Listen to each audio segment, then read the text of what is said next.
અમરેલીના રાજુલા બાદ અમરેલીના કરતક કાર્યક્રમ ખાતે ભાજપનો ભરતી મેળો યોજાયો હતો, જેની અંદર અધ્યક્ષ સ્થાને સી.આર. પાટીલ ઉપસ્થિતિમાં યોજાયું છે, જેમાં આમ આદમી પાર્ટીના કોંગ્રેસના કાર્યકરો ભાજપમાં જોડાયા હતા। કૌશિક વેકરિયા અને આપના કાર્યકર્તાઓ ભાજપમાં જોડાયા અને પ્રદેશ અધ્યક્ષ સી.આર. પાટીલ સાંસદ સહિત જિલ્લા પંચાયતના પ્રમુખની ઉપસ્થિતિમાં ભાજપમાં જોડાયા હતા।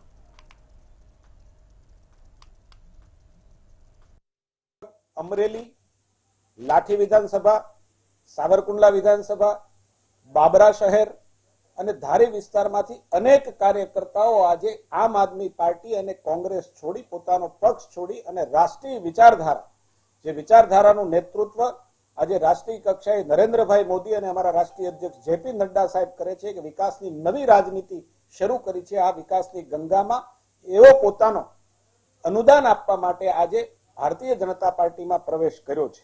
આવા લગભગ 217 જેટલા કાર્યક્રમોમાં 150 કાર્યકર્તાઓ આમ આદમી પાર્ટીમાંથી, 60 જેટલા કાર્યકર્તાઓ વિવિધ ગામના સરપંચોએ કોંગ્રેસમાંથી અને 7 જેટલી બહેનોએ પણ આજે ભારતીય જનતા પાર્ટીમાં અમારા પ્રદેશ અધ્યક્ષના હાથે આવકાર પામી અને ભારતીય જનતા પાર્ટીનો ભગવો ખેસ પહેરી અને ભારતીય જનતા પાર્ટીની વિચારધારામાં સંમલિત થયા છે।